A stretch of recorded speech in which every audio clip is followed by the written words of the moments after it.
Was it Sheryl Crow that once said, if it makes you happy, why the hell are you so sad? Y'all know me. I'm an unashamed, unapologetic Texan. I love the state where I'm from.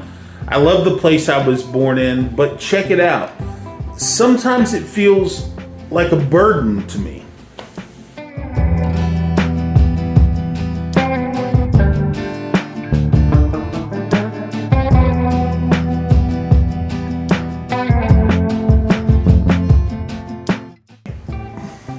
Glare. I don't know why it seems like Texas always seems to weigh you down, and it kind of prohibits the creative way of thinking, the creative act. You see, as a creative, as someone who lives in Texas, and I've lived in Texas off and on my whole life, I was born there, it's home. But I've also left dozens of times to live other places, and I always come back to Texas. I don't know why.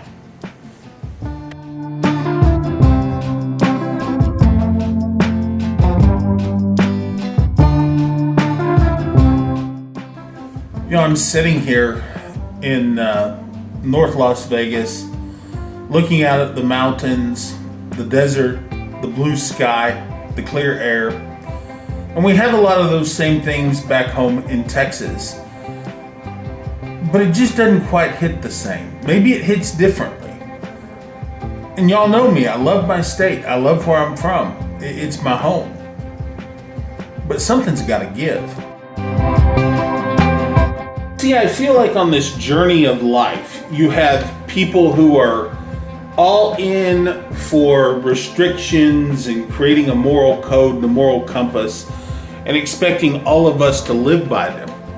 But out west, it's different. Let me explain that to you a little bit, okay? Just a little bit. Okay, so the other day I went out to Rachel, Nevada, okay, out near Area 51, and spent quite a bit of time out there. I also went to the salt flats, to some of the lake beds, a lot of the open space that was BLM land, Bureau of Land Management. This is public land that we can all use. That's the key word. Public land that we all can use. Now see, I saw pilots flying very low, pilots flying very high, faster, lower, louder. It's what they do. But check it out. What these pilots did is they were breaking rules. They were breaking laws created back east that prohibited them from doing what they wanted to do, how they wanted to do it.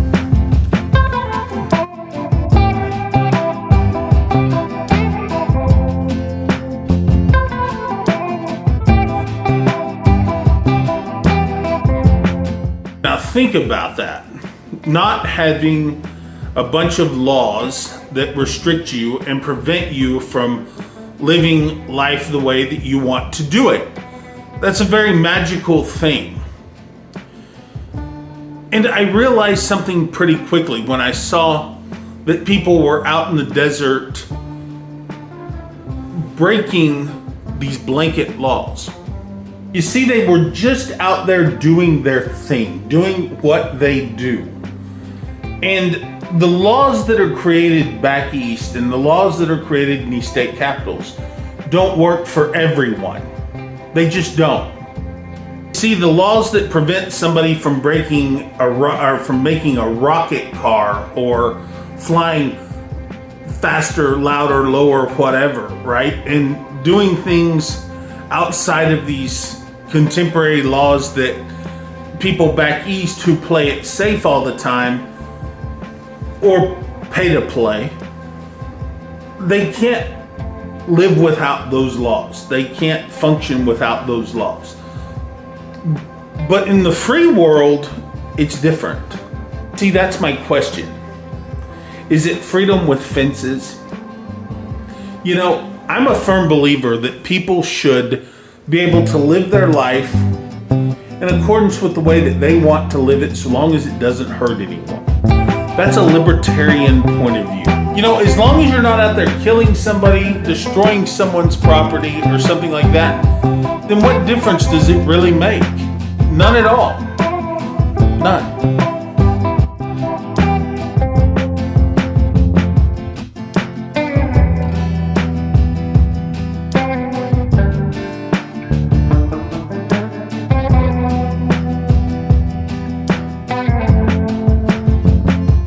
You see, and that's the beautiful thing about living in a place that hasn't been bought, sold, or traded, or leased nearly every square inch of it. See, our public lands are important to be able to get out and relax and enjoy life and live life in accordance with the way that we see it.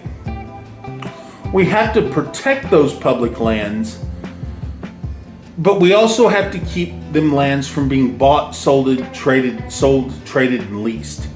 That's the thing.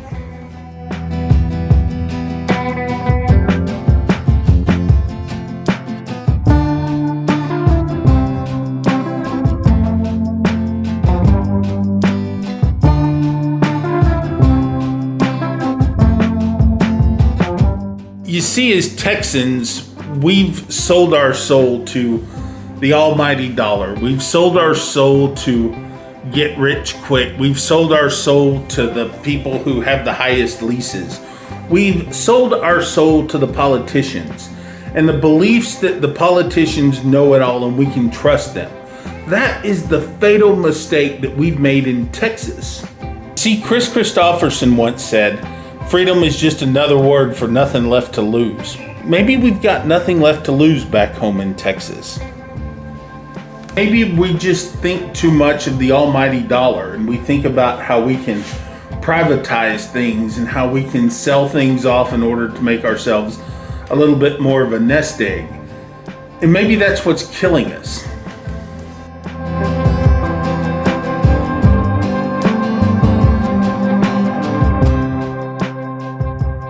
You know, while I was out here in Nevada, I'm 43 years old, and I make no secret about this. I bought a cannabis edible legally. And, you know, it felt strange, but it felt good. Now, we all pretty much agree that cannabis doesn't hurt anyone. We can all pretty much agree that as long as you regulate it and use it responsibly, like alcohol, there's very little harm to anything. See, same way with casinos, same way with everything that you see out here. You have to be responsible. And the rules that the folks back east, they think we're stupid, that we can't govern ourselves, and that we can't control ourselves, and that we must live to some moral religious code. That's not true. It's not true at all. See, I myself reject everything that is evangelical American or American evangelical. I resist everything to that. But my personal faith, I include components of Mormonism, Catholicism, Buddhism, Hindi. You know, I incorporate a lot of different viewpoints into my own personal view of this universe that we all live in. At the end of the day, for me, it's about freedom and not being stuck with nothing left to lose. So maybe that's what we need to stop and let our thoughts guide us towards. What do we have left to lose, and not so much about what we have left to gain? Because sometimes you have to lose something to gain something. And I hope us Texans haven't lost our pride, or our common sense, or the ability to make good choices. Maybe we've lost all that. I don't know.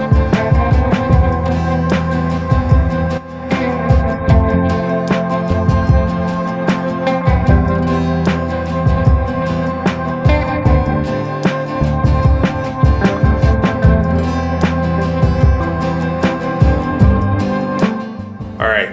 I'll see y'all later. I gotta get back to Texas. Come on.